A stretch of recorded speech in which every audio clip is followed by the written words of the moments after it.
As I mentioned, our next discussion is a very important discussion, very important topic of this fluid dynamics or the flow of fluids. This is named as the Bernoulli's theorem, a very important theorem, Bernoulli's theorem that we are going to discuss now.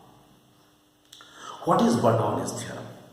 In that, again, first of all, I tell you, in case of the Bernoulli's theorem, we shall consider a fluid, right, which is non-viscous, incompressible, and its streamlined motion will be used.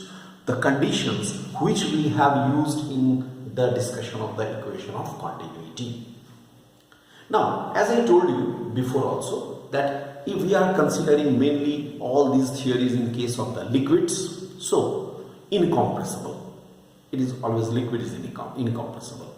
In our syllabus, we are taking the case of the water. Let us consider water. Let us consider the flow of a non-viscous liquid or water through a tube of varied cross-section as shown in the figure. This is the cross-sectional area A1 at this end A, capital A. Here at the end B, the cross-sectional area is small a2.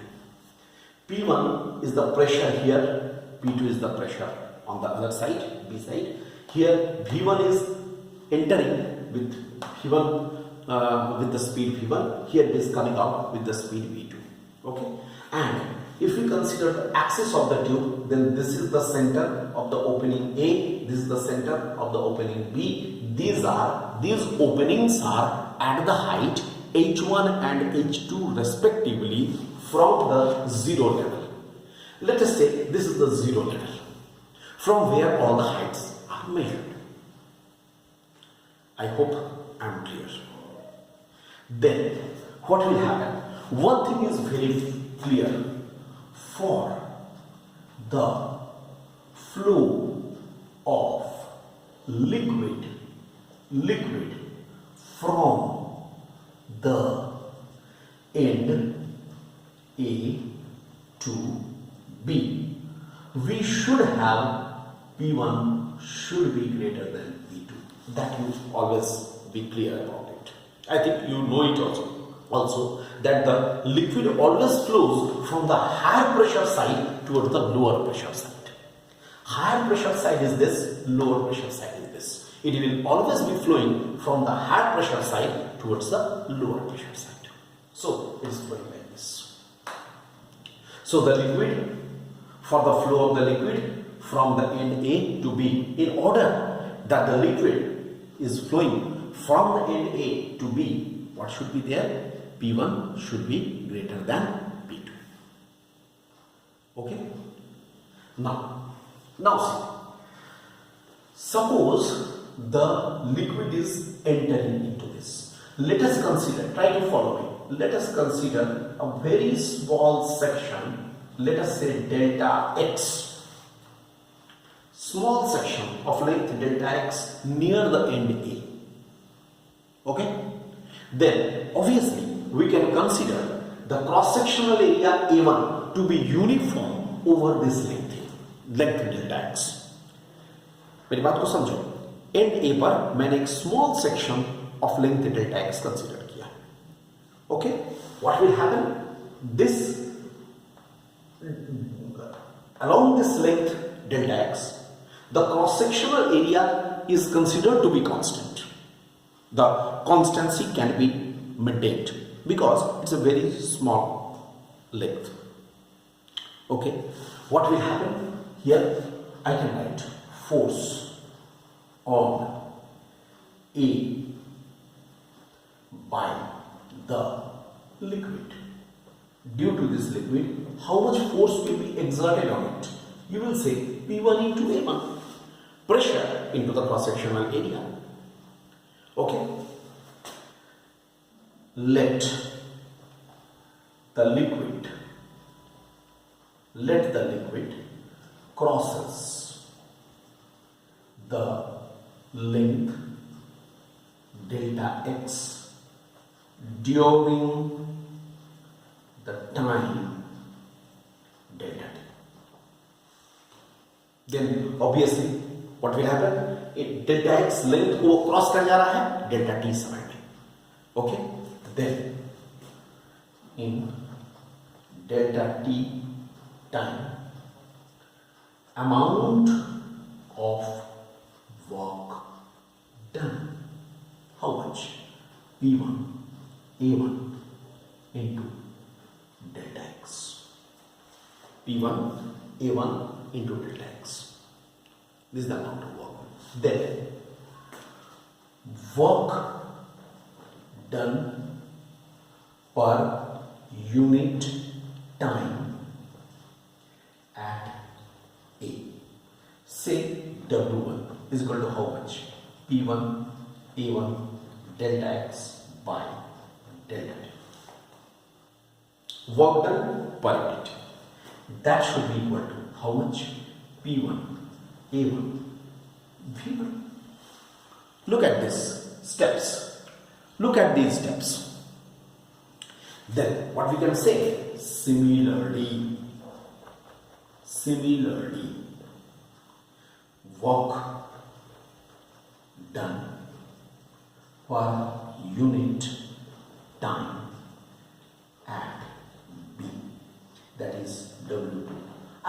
You all know that in physics we can write it very easily like this. Okay, then what is the change in work done?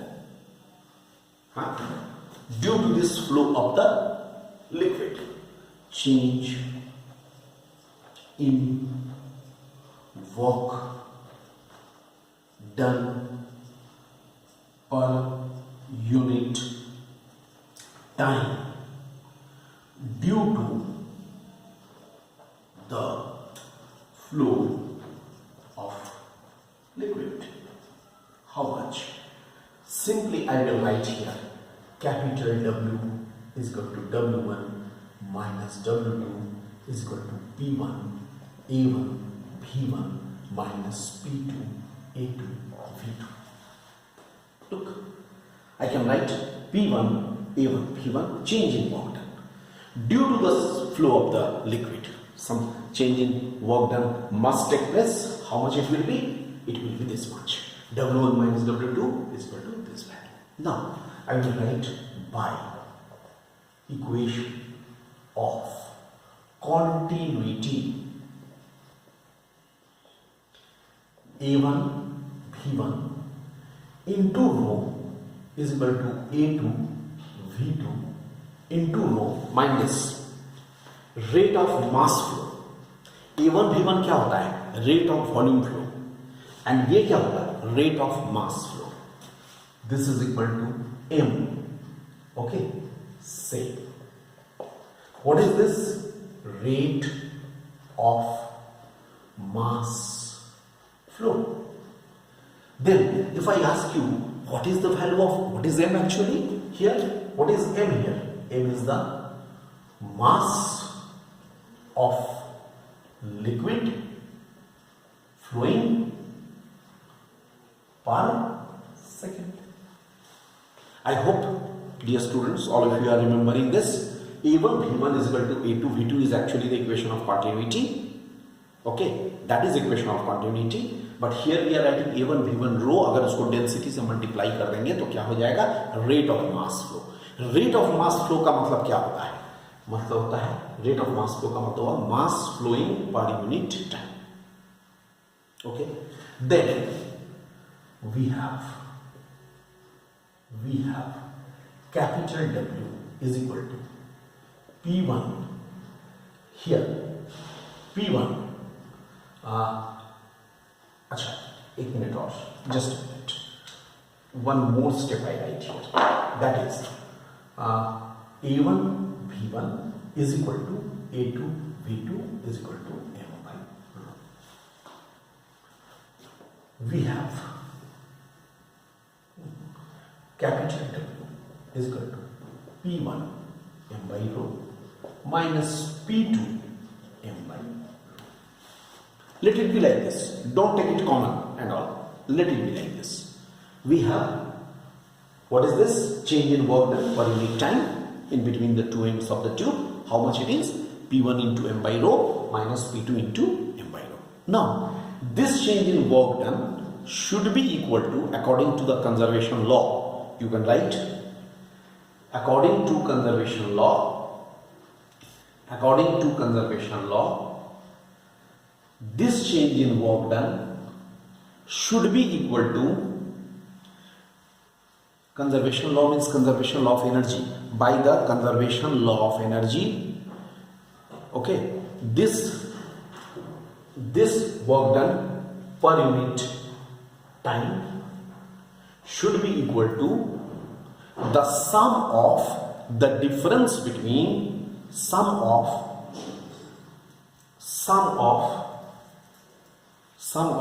the change in kinetic energy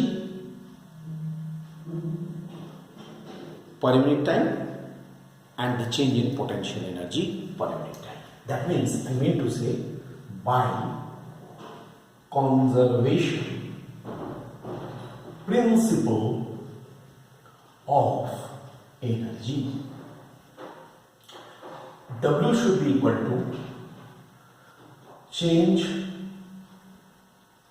in kinetic energy per unit time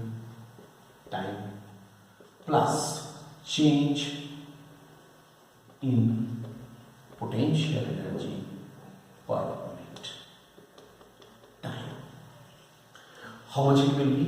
P1 m by rho minus P2 m by rho is equal to, how much it will be? Change in kinetic energy per unit time. Look, I will write half mv2 square minus half mv1 square. देखो, half mv square होता है kinetic energy, लेकिन यहाँ m क्या है? Mass per unit time. So it will be like this, per unit time.